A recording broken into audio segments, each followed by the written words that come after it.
Hey guys, and welcome back to another episode of Money Mindset. Today we're tackling a big topic, property taxes. So first off, what are property taxes? Well, it's the amount of money that you are billed annually, or that you pay to the county and also to the town that you're in annually for owning that property. Those taxes go to the public school system, the roads, etc., whatever is in your county and your town's budget. Now, that being said, how are property taxes calculated? Well, there's a lot of different inputs on it all, but it all starts with the assessed value. The assessed value is based off of the last time your property was sold. So let's put a pin in that, remember it for later. Second input on it all is if the property is homesteaded or not. Those are different incentives that the county gives you, in Florida at least, for owning a primary residence. So we start with the assessed value, and we'll talk again how to get there. The assessed value minus $50,000, that's your bonus, at least currently, for having a homestead. So there's $50,000 of value of the home that you're not paying taxes on. And then the homestead is also going to affect your year-over-year change in taxes. So let's put all that together with a couple examples. Let's say that you have a home that you bought for $200,000, okay? You bought that home in the year 2010. It's been 10 plus years since you bought that home, and the value of your home is now $450,000. At least homes in your neighborhood are selling for that. Your neighbor's home just sold for $450,000 to another individual, an investor who doesn't have the homestead on it, and again, just bought it for $450,000. Now, we're going to talk round numbers here, but let's say your home, when you bought it for the $200,000 at the beginning, your tax bill was $2,000. Now, because you had it homesteaded, one of the benefits is year over year, your taxes can only increase by up to 3% every single year. So even though the value of your home is going up, your taxes are capped. Now, your neighbor who does not have the property homesteaded can have their taxes go up by up to 10% every single year. So not only did they start out with an extra assessed value, they also don't have that $50,000 bonus, and their taxes are now going up at a much quicker rate than yours are, even though the homes are worth the exact same amount. Now, how are your taxes paid? Well, you can do it two different ways. When you buy a house, there's something called an escrow account. And an escrow, we've talked about this in other videos, we'll continue to talk about it in the future, but it's basically a reserve account. So it's money set aside to pay for your property taxes. So if you have an escrow account in your mortgage, that means that your mortgage company inside of your monthly payment is putting money aside and getting ready to pay your property taxes for you. So you don't need to worry about having that bill. That will get paid out generally in November. There's a little bit of cushion. You can pay it between November and the following months after that without any penalties on it. But again, that's paid through your mortgage, you're good. If you do not have an escrow account, or you don't have a mortgage on your house, you're going to cut that check or pay over to the county. Again, same time period, that one-time amount for the full tax bill instead of, the 1/12 in your monthly mortgage payment. Now, is there a benefit of having an escrow account or not, or escrowing your taxes or not? Well, honestly, it really comes down to personal budgeting.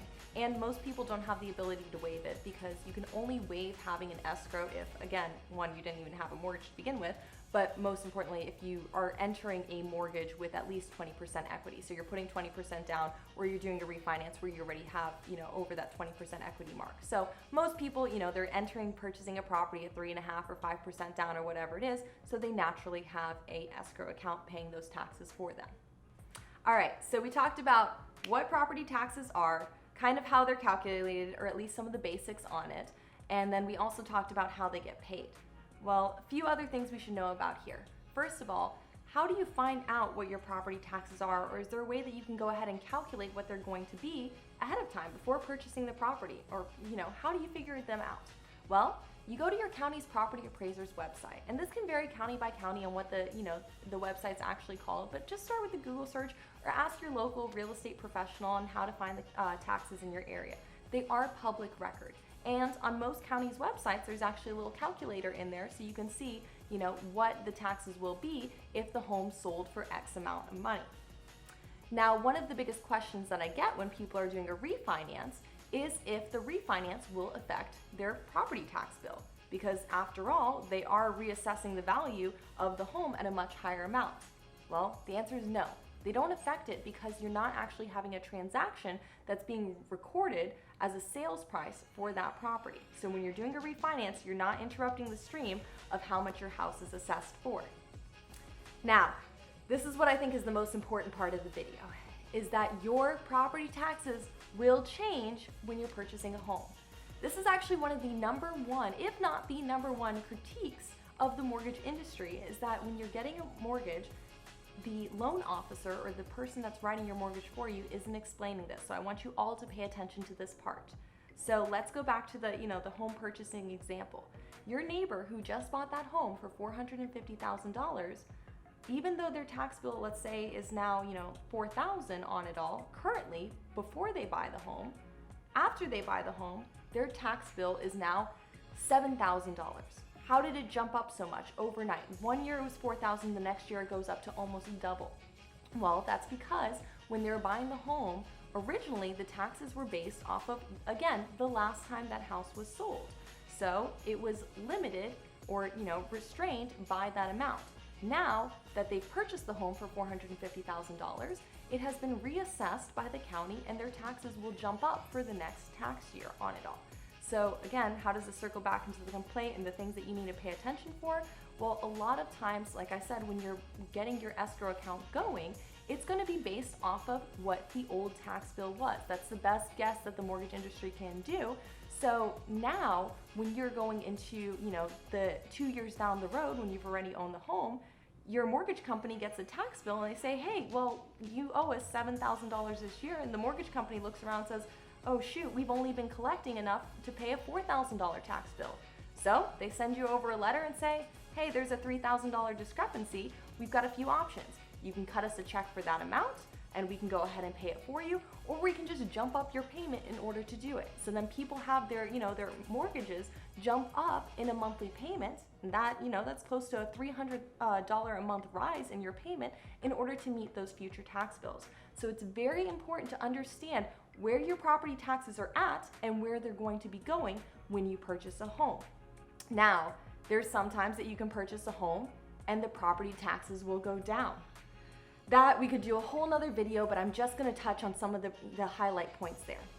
If the home was an investment property and the taxes skyrocketed for X amount of reasons and you're homesteading it, that could bring it down.